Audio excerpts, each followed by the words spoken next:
Right, something about the energy that is coming up at the minute, which feels very warlike, very battle-like, very intense, very reactive.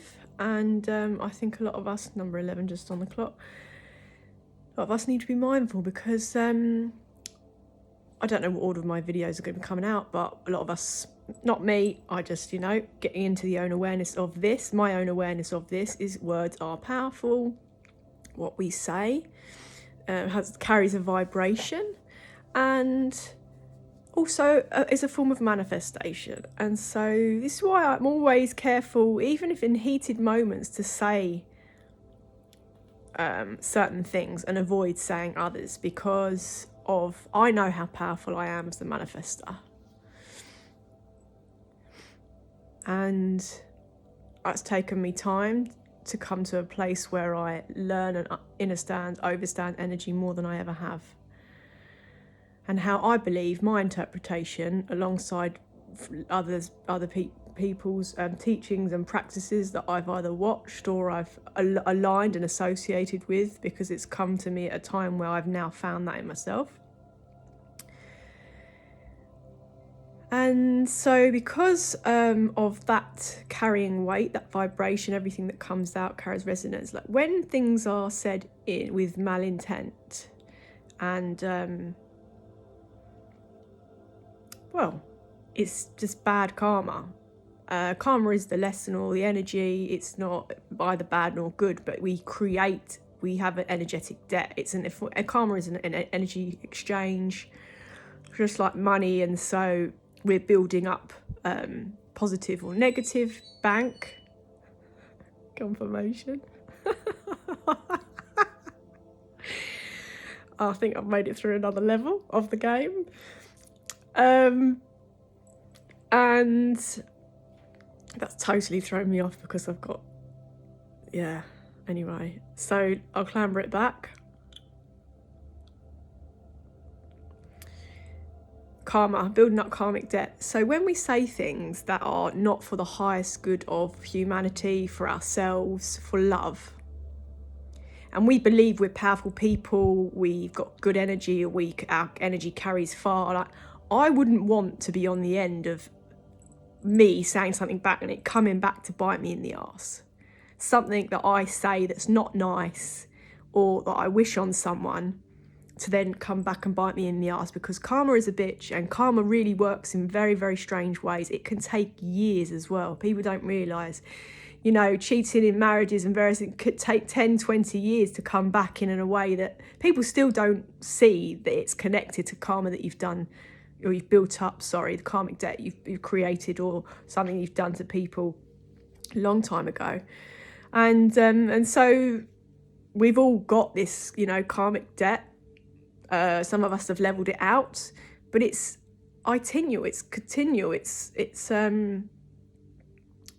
everything is in constant motion. And so, it's not about doing good because we want to be in a balanced alignment and, doing fake things on the surface. It's we have to get to a place in our healing where it just feels like vomit in our mouths when we speak ill of or to others. It becomes out of alignment when we reach harmony in self to go round and want to tear anyone else down, to want to spit verbally on them, to want to do anything like that. It is out of alignment. However much I want to, I can swear, I can do the whole lot of shebang. If someone gets me on a day where I'm transmuting loads of energy for the collective, for myself, for whoever, relationship, whatever I was going on in my life, as a natural alchemist and transmuter. What that might look like to other people might be a bit crazy. That's why I tend to stick to myself when I know I'm going through certain shifts, or when I'm feeling a certain way in myself, because of what I know I am as a channel, as a vessel for source energy, because I'm connected to the universe, nature. The more we all individually start to identify with that, a lot of our problems become bigger than us, and we start to release control, we realise, oh, there's other things going on in the world, and this is all microcosm, macrocosm, and we can just chill our boots a little bit because, you know, anyway, I think I've gone off on another tangent. But anyway, the whole point is I wouldn't want to be on the other end of what comes back to bite me in the butt from saying something bad or doing something bad intentionally. Like, I'm not saying don't we, you know, silly mistakes or reacting. We always try to respond, but sometimes, you know, that is the game of like this life, is to master the response, which isn't always pretty. However one desires it to be, there's going to be heated moments, but I think heat can be channeled in other ways, and not personal. And this is stuff that I was talking about. It's weird. I don't know what is going on the planet, how we're back to like stuff that I recall getting visions of saying now, like a year, 2 years ago, with whatever the energy is going on. And so we really do need to be mindful, because if we're saying good things and great, you know, that's all part of the manifestation. But so I wouldn't want to be on the end of what can turn around and bite someone in the bum if we're not mindful of our words, we're not mindful of our actions. And I'm not here as a preacher woman, I'm not here on my righteous horse, on my soapbox. I'm a normal woman. I mean, that, I don't know why I said that, 639 on the clock, because I'm absolutely anything but a normal woman. I'm an individual, unique soul, like all of us on this world, with a unique blueprint, who's undergone some strange things like all of us. Whether we notice it or not, we might attribute it to different things. We've all got our own game. We've all got our own soul's language. Whatever resonates, isn't it? 707. But there's some very hot energy right now, and I would try to be mindful to not fall in the trap to go back and back and back and cycle on, because digging holes now is not a good energy, or like you're setting the whole of 2025 up and the whole next wave of 20-30 years of karma. That's why people think small, you know, we're not taught to think big, really, dream big and think big, think out of our comfort zone, think out of our household, think out of our community. I'm not saying sharing the business, you know, we keep things private, but I'm saying in terms of impact, expansion, connection, we've got to think big. Otherwise we get lost in the minutia. And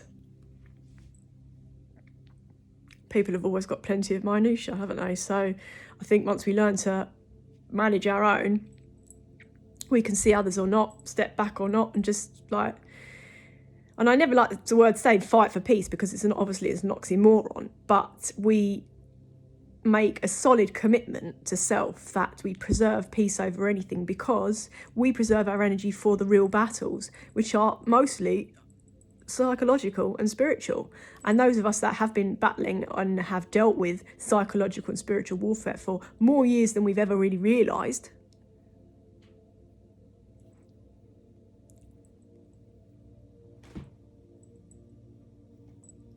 I'm off. Gonna keep my life simple. And then, yeah, of course, humans are going to be doing crazy things this year. I'm going to have to float in and out of some situations that I don't know yet. Might have had a few weird dreams recently. The dreamscape is intense right now. 909, 999. So whatever, I don't know what even this energy is, but I'm saying, like, I would be mindful of karma right now. Really mindful. This is February 2025, whatever that means.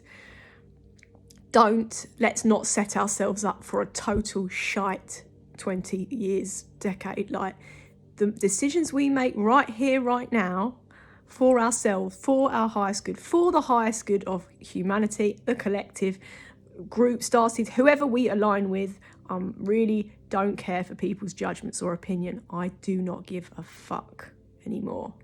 I know who I am. We have to keep the mission, we have to keep it pure. We've got to do our day-to-day mindful living and keep the karma smooth and clean.